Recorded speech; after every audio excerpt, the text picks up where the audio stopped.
라이너 사용법에 대해서 설명드리겠습니다. 우선 어플을 다운로드 하셨죠? 회원가입까지 다 하셨을 거라 생각하고 하이라이팅 하는 것부터 체계적으로 설명을 드리겠습니다. 우선 네이버 뉴스로 들어왔습니다. 네이버 뉴스는 여기 주소창에 검색을 하셔도 되고 네이버를 통해서 들어오셔도 상관은 없습니다.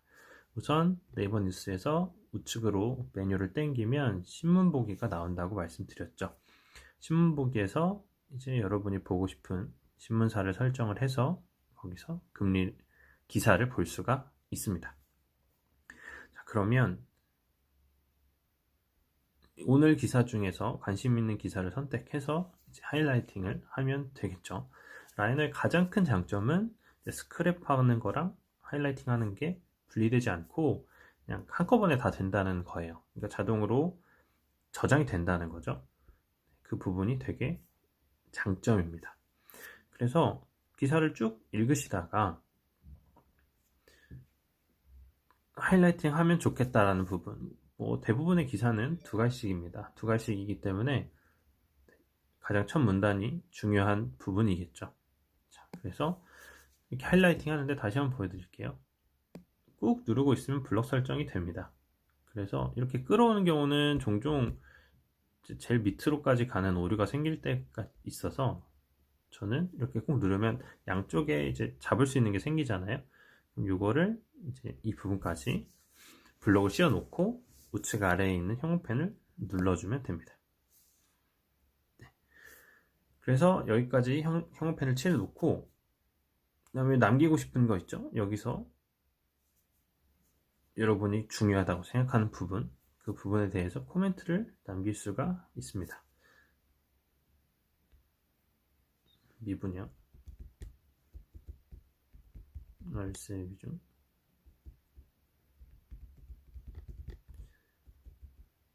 증가, 이렇게 제가 가장 중요하다고 생각하는 부분을 코멘트를 남길 수가 있을 거고요.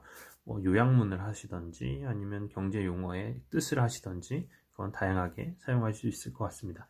코멘트를 남기면 이렇게 말풍선 모양이 나타납니다. 그리고 만약에 하이라이팅을 했긴 했는데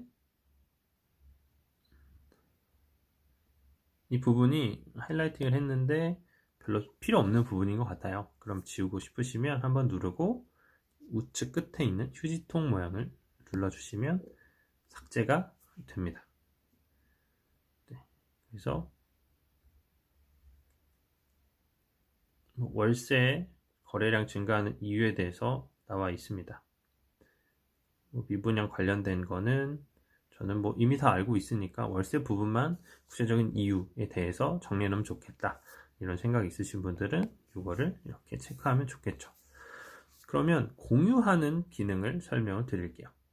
하이라이팅 이렇게 했다면 공유하는 기능을 사용하시면 좋은데요. 하이라이팅 해놓은 거를 한번 누르면 화살표가 뜹니다. 아까 두 번째 거는 코멘트였고 첫 번째 거는 이제 색깔 바꾸는 겁니다. 첫 번째 거 색깔을 바꾸실 수가 있고요. 세 번째 걸 눌러보시면 이제 조금 시간이 걸릴 수 있지만 어플들이 쭉 뜹니다. 이거는 어떤 어플을 사용하시느냐에 따라 다르겠지만 그 부분은 여러분이 선택해서 하시면 되고요. 저는 제게 보내보겠습니다. 그럼 다 되고 나면 이 아래쪽에 V 표시가 이렇게 떠요. V 표시가 뜨는 것을 확인하실 수가 있습니다. 네, 그래서 하나씩 보낼 때는 이런 식으로 공유를 하시면 되고요. 근데 지금 이 기사에서 두 개를 제가 하이라이팅을 했잖아요. 그러면 한 개 이상, 두 개 이상인 여러 개의 하이라이팅이 있다면 그걸 한꺼번에 내보낼 수도 있습니다. 한꺼번에 내보낼 때는 이 아래쪽에 있는 화살표를 누르면 모양은 똑같아요. 아래쪽에 있는 화살표를 누르면 전문, 요약, 그리고 원본 페이지 이렇게 세 가지 기능으로 공유를 하실 수가 있습니다. 전문을 보내면 제가 하이라이팅한 걸 포함되어 있는 이 페이지 전체가 가는 거고요. 요약을 한번 보내볼까요? 요약을 또 저에게 보내보겠습니다. 요약을 저에게 보내보면 자, 방금 거 위에 거는 이제 그 하나만 보낸 겁니다. 제일 중요한 내용 그거 하나만 보냈던 거고요. 요 밑에 거를 눌러보시면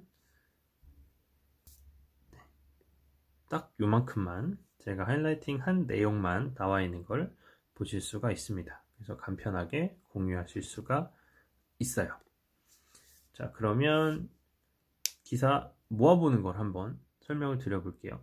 오늘 뭐 이런 식으로 기사를 뭐 서너 개 봤다고 칠게요. 봤다고 치면 이제 그거를 정리하시는 게 필요하겠죠. 하이라이트 관리, 우측 점색을 누르시고 제일 위쪽에 있는 하이라이트 관리를 누르시면 됩니다. 그러면 여기를 들어가시면 방금 제가 하이라이팅한 기사가 나와 있죠.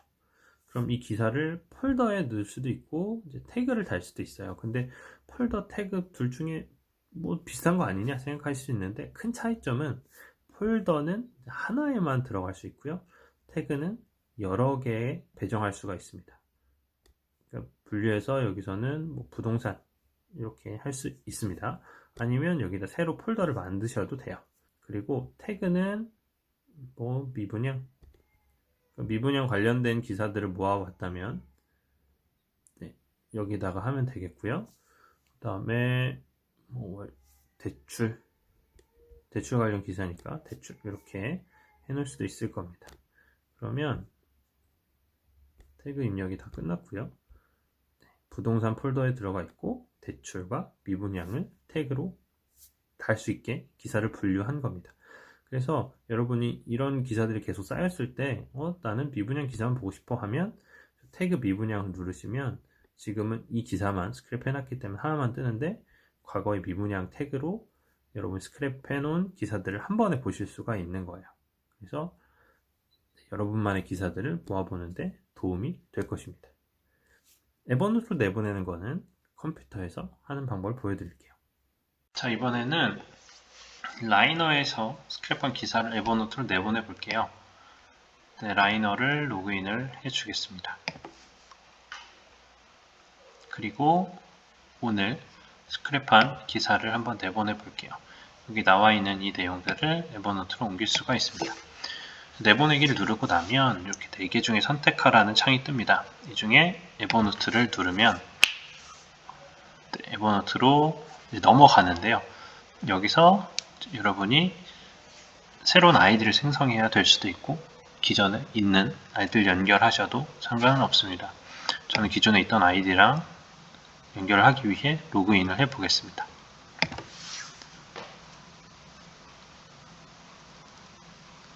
그러면 계정 접근 허용을 할 것인지 이렇게 묻습니다. 저는 허용을 해놨는데 이제 다시 연결하려고 하니까 재인증을 하라고 나오네요. 재인증을 해줍니다. 그러면 에버노트 외부로 넘어가고요. 그래서 기사가 여기 들어온 걸 볼 수 있습니다. 영상을 찍기 위해 몇 번 하다 보니 여기 몇 개 더 들어있긴 한데요. 자, 6개 하이라이트가 있다는 뜻이고요. 제가 밑줄 쳤던 것들이 이렇게 들어온 것을 볼 수가 있습니다. 그래서 이 기사에다가 이 밑에다가 총평 같은 걸 남겨도 되고요. 뭐 여러 개의 노트를 만든 다음에 그거를 합쳐서 새로운 노트를 만드셔도 상관이 없겠습니다. 그래서 라이너에서 스크랩한 것도 에버노트에 보낼 수 있다. 이런 정도를 알아두시면 될 것 같습니다.